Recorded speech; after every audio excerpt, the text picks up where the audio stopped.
Hey everybody, this is Chelsea Schaefer and this is The Score, the Team Roping Journals podcast, and this is season 2.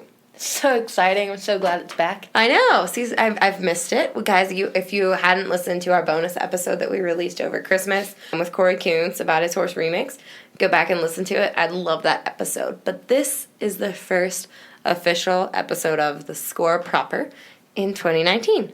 So this year we've got a lot planned. We've got our first 2 episodes recorded already. Today you're going to listen to an episode with Spencer Mitchell, the 2-time NFR header from Colusa, California. He's got about $500,000 in pro rodeo earnings. He made the finals in 2011 with his best friend Broc Cresta. And then we lost Broc in 2012, and Spencer finished out the year and made the finals with Dakota Kirchenschlager.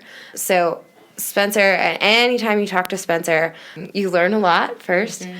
And second, I mean, gosh, it's so hard for conversations not to circle back to Broc, mm-hmm. because so much about his friendship with Broc kind of defines who he is today, including who he is as a dad, because he has a son now. Spencer has a son now named Broc. Not even 2, he knows very well who he's named after. And so I'm really grateful that Spencer is always so willing to talk about his friend who we lost in Cheyenne in 2012. So Spencer is roping this year. He's roping with Cody Doescher, and we caught up with Spencer at Denver. He stopped by the press room and sat down and visited with me for a while. He's excited about his new partnership with Cody.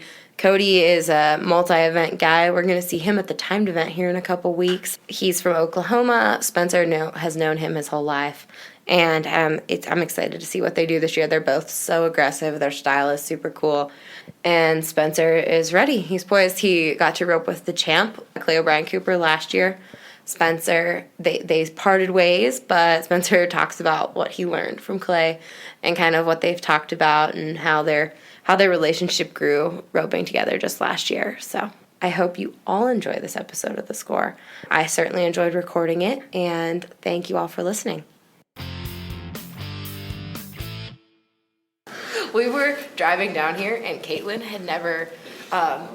Camish, I apologize if you are listening to this, but Caitlin had never heard of Camish Jennings. And I was like, "You've never heard of Camish Jennings?" What? Because he added her on Facebook. And You swear?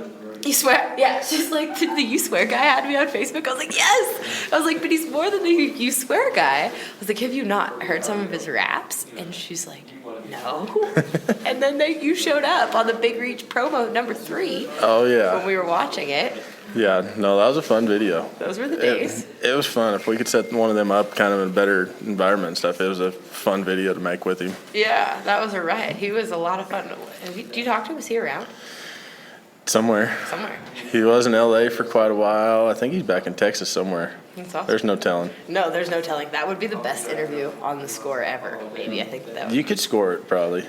Get you a box of toothpicks and some fresh ropes, and he'll show up. He might show up. Yep. Spencer, how long have you had your card now? What was your first year? I bought my card in 2006. 2006. Yep. Were you a senior in high school then? I graduated high school in May, and that year, and then I was going on my permit, and it's actually kind of a funny story. I wasn't even going to buy my card that year because I could go to every rodeo I wanted on my permit except for Cheyenne. Mm-hmm. So Justin Davis and Justin talks me into buying my card because we're going to go to Cheyenne, and the rookie thing is really nice, but I mean, we're on the road. I don't want to miss Cheyenne if I have the opportunity. Well, the books, I guess, a week wasn't open long enough for us to enter it. So we actually missed the books on the only rodeo that required my card for the year. And so you blew it. Yeah. I kind of wasted my rookie year right there on an error. On a business error there, not taking care of it. Not taking care of business. How consistently has not taking care of business been a problem as far as entering rodeos and stuff for you? Are you pretty good at it? I'm pretty good. I've been lucky for quite a while that like me and my partners both will try and at least put our name down. Mm-hmm. We'll always try and get entered early and then adjust when we want to go or try and go for later on, and it's helped quite a bit because it is a lot on a person, and if you have other things you're doing on the side, then it can slip past you. Who entered last summer, you or Champ? We actually both did. You both did? We both did. If something opened that morning and he called up there, he'd put our name down, and then about 9, 10 o'clock every day, he'd call me, so when do we want to go? So, well, I don't know, I haven't entered yet. Well, I entered us, but I don't know when we need to go yet. But he was really good. Him and I got to talk about it a lot, and we both stayed on top of it. You got to talk about something a lot with Champ. Did you talk a lot? Oh, yeah. He did? Champ will talk. Champ likes to, he's really big on, he listened to a lot of the politics and stuff like that. And, no, I learned a great deal going with him, and I think it has improved me a lot. Yeah? Yeah, he's helped. I mean, just his attitude, never getting riled, whether you're up or down, has made my temper a little better. Yeah. Which I've never been terrible, but I have enough more than I should be. And so I felt like that helped me kind of keep a little more level head of when things don't go right. Yeah, absolutely. Now, we're going back to the early years of your career. You guys had such a cool group of young kids that were kind of all right around the same age. It was huge. How did that shape the earliest years of your career? I think for all of us, it was really good. So who was it, Leah? Who was just in the California area, and there at that time we had within a year of each other was Russell Cardoza, Broc, Justin Davis, myself, and then right across the border you had Jade Corkill that was thrown in the mix, and we all went together. I think it was 2000. After everybody else, was Justin and I and Jade, maybe 2005, and Justin, Jade, and I all went to the Junior World together, just the three of us with a stock trailer at 17 years old, headed to Oklahoma. And so there was a great group of us. All the healers roped so good, and then I was kind of the only real header in the group, so I dang sure got to turn a lot of steers. Real headers. Are we going to tell them that you said that they're not real headers? Well, I can't say that. Jade headed for a little bit and placed at the rodeos. Justin, he'll probably agree, and Russell, I think, any day he could go and head if he wanted to. He heads amazing.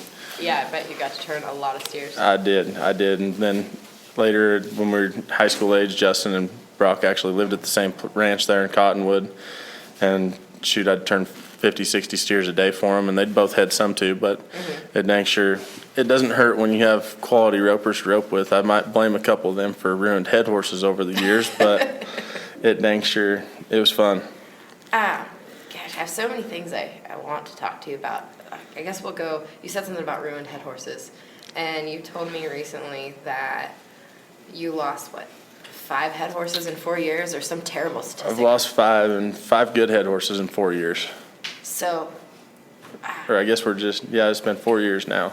So tell me kind of what that's been like and what that has done to you.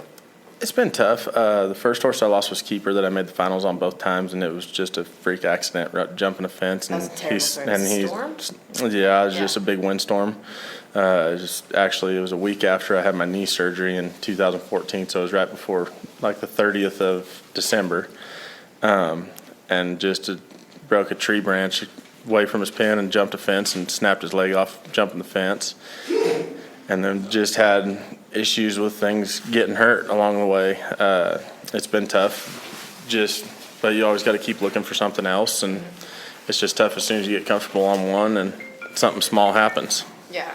And they can happen any day to anybody. There's a lot of people that have lost good horses that way. So, in the horse situation now, how did you rebuild? And you're not made of money, so it's not like, were any of those horses insured? Actually, all but one of those horses was insured. Oh, that's awesome. It's huge. I'm big on, it's not when you need it, it's if you need it. Yeah. And the insurance companies have been great, and I definitely would tell anybody out there that has a good horse that it's worth the money to do. Because all it takes is one day and something to go wrong to not have anything, and we all think it won't happen, and then it does. Yeah. But no, it definitely, the insurance helped. And then last winter, my wife's family has a horse that I rode all last winter and last year. That was actually her brother's high school rodeo horse they bought from Cody Snow. And he didn't like her. She's probably slower than a hobbled turtle and looks like a llama, but she'll give you her heart every time. And her and I just started clicking again like I used to with some of my old horses, and it was fun. And then it's just kind of been a rebuild, and like you said, a rebuilding process and try and get through with what you have. I borrowed a horse from my sister's got a good horse that I've borrowed on and off for probably the last 6 years. Yeah. And so that's kind of helped to fill in places. And I mean, right at this point, I feel like I got better horses than I've had and more of them than I've ever had in my career. That's awesome. And you're a dad now. Yep. How old is Broc? Broc would be like 19 months right now. He was born 29th of May last year, so I just got to add it up. But Yeah. he's right about 19 months, coming on 20. And you're telling me you have a lot of dad duties. What are some of your favorite dad duties? The mornings are the best. The only thing he wants to do in the morning when he first wakes up is he's got to have a bottle of warm milk, and he wants to lay back and watch cartoons. And as soon as you set him down in the bed, you got to put his blanket on him, and you don't mess with him during his cartoons for about the first half hour in the morning, and he just lays up and cuddles with you. It's one of the greatest feelings there is. Was there ever a question about what his name was going to be when you found out you're having a boy? I actually didn't. I questioned whether we were having a boy from the start, and my wife told me she knew from the start it's a boy, and she's like, we don't even need to talk about names. What do you mean? Well, you already know what the boy's name is. Like, well, yeah, I do. She's like, no, that's what his name is. So it was pretty well set in stone. That's what it was going to be. Broc's brothers had 3 girls, and so it fit. It was fitting. What do you remember about Broc now, this many years away? I mean, Yeah, it's tough. There's so much to remember. We go back so far since we were little kids. I mean, I remember him and his brother pulling each other off their horses by their hoodies in the barn when they got mad at each other. And then I remember when he made the finals with Turtle Powell, we hauled cattle over to his family's place and ran steers for 3 days. We traveled everywhere since we were little kids. I remember I look back at times when I was heeling and he was dang sure out heeling me, but I'd get lucky and beat him on his horse at the jackpot. And it's like, I got to remember those because there's only about one of them. But no, there's been the great times, him helping people and just kind of the ideas and stuff that he still tried teaching me as far as my heeling and horses that I try and pass on to people that are still coming to me for lessons and relay what he taught me. very cool. Does Broc know that he was named after another Broc yet? He does. I mean, we have a picture that was in one of the magazines, I believe, before from Cheyenne when he's standing next to the box and sitting in the heeling box at Cheyenne. Is right by our kitchen, and we actually have both of Broc's back numbers in our house. Not the originals, but the company was nice enough when I'd kind of got one of mine replaced that they sent us a copy of both of them, so they're in the house. And every time we walk by there to the door and stuff, he'll point at him and tell him the story. That's awesome. It's amazing. Don't forget, this podcast is supported by U.S. Rider, the premier equestrian roadside assistance program in the industry. You've heard me talk about it every episode since the start, and now I want to give you a promo code so you all can subscribe and save money too. You get 14 months for the price of 12 with the promo code PC718. That is P as in Paul, C as in Cat, 718. You only get it if you're listening to The Score. This is a Score exclusive promo code. So head on over to usrider.org and subscribe.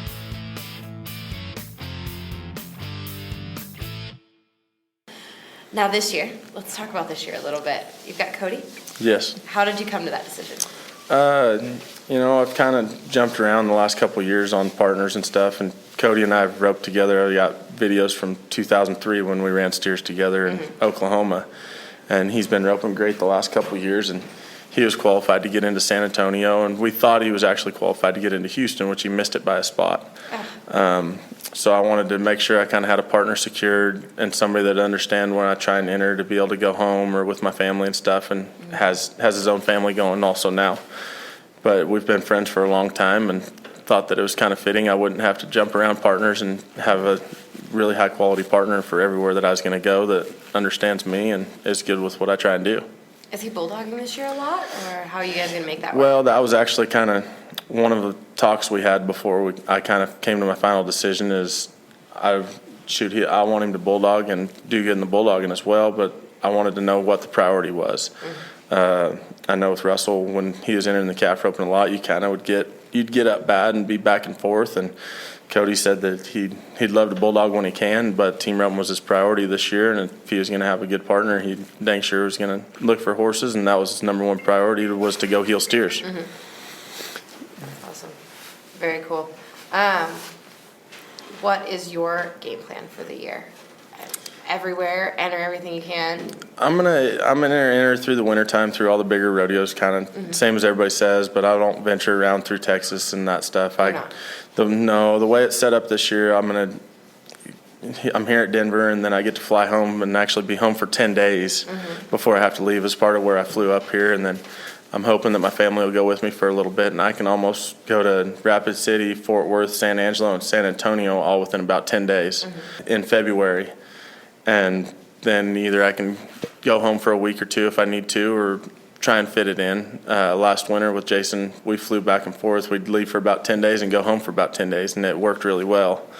I'm hoping that my family can go with me a little bit through the winter now that he's old enough and we have good places to stay and everything. But we're just kind of going to the bigger rodeos through the winter time, and then going to the spring, and everything stays in California till Reno. And go Reno on 4th of July and see what it looks like at that point. Yeah. If it looks good, then I'll keep going, and if not, I can go home and spend time at home with my family. What do you have? What else do you have going at home, business work wise? What do you doing? I've been riding some outside horses, and then I have a group of people that come for lessons and stuff and give lessons. And then my father-in-law, we actually live on their place there in California. They farm probably 500-600 acres worth of citrus, and then we run another 300 head of mother cows. So there's always something around there to be a real cowboy. Yeah. Yeah. I'm not just an arena guy. We got quite a few of them out here that like to stay in the arena, but I enjoy being outside, and that's what we've been doing for about the last week. We've been going to different Brandons and actually going to one on Monday again. It's fun for me to go ride them younger horses and go to the Brandons and be outside. Are you riding outside horses, your own colts, or are you guys? We got a couple of both. I've tried for about 4 years to get one from Brandon Adams out of what he's been breeding and everything. And so do you have a finally rooster got. Baby? No, I don't have a rooster. I got Rooster's daddy's baby. I got one of the. Yeah. I have one of the son of a dun babies. That's awesome. That, come to find out, it's not a baby. She only got broke about last January probably, and so finally started riding her and doing good, and finally I asked Brandon if he could figure out how old she was. Somewhere between 4, 5, 7. Well, now she's 8. And they're intelligent, very, very intelligent horses, and very easy to do stuff with. But it's taken me a long time to get him out of one, and I just had to wait till he got a mare, I guess, since he's got everything else over there. But not allowed to sell it, and he wants back to breed it. So does it have a Western States brand on it and everything? Well, they never not yet. Branding it. Not yet. No. Once she gets made a little farther along, then we'll stick one on her before she's ready to go anywhere. How big is she? She's probably 15 hands. She's a bigger mare. Mm-hmm. Is she done? She's a dun with a long mane, long tail. She looks like the rest of them. But she's... What was she crossed on? Because they're so different. Like, transmission of JB's looks completely different than Rooster. That's... Transmission, I believe, is out of... Brandon's dad had bought some racehorse mares before he'd passed away. And Transmission is one that they'd crossed on the racehorse mares. And they've had a great set of colts. Everything... I've been around those horses since Transmission and Rooster since they were 4 years old, and they've just had the mindset to be that good forever. Nothing has ever bothered those horses, and I think that's very, very huge. What do you like in the head horse department? I mean, obviously you said good mind. Do you want one that, Transmission runs so hard. Do you want one that fast? It depends on their stride, but I like a horse that's a little quicker footed. Transmission, for as big as that horse is his foot speed is crazy, and that's very, very hard to come by. There's only been a few head horses of that size that I feel like were that fast-footed. I personally prefer something that's probably around 15-1. They look tiny when I'm on them, obviously, but that's what I've always had. I've always had smaller horses, and I've struggled with bigger, long-strided horses. And I've just been fortunate enough to kind of stay true to that and stay in the smaller horses. How have you, managed learning how to use your rope and using your horse at the same time? You're obviously one of the most talented guys with your rope, with your head rope. Have you been learning about the horses more? It's actually crazy that, Broc always used to say my horses they might be a little special in ways because I'll reach on them and do stuff forever, and then they're never duck.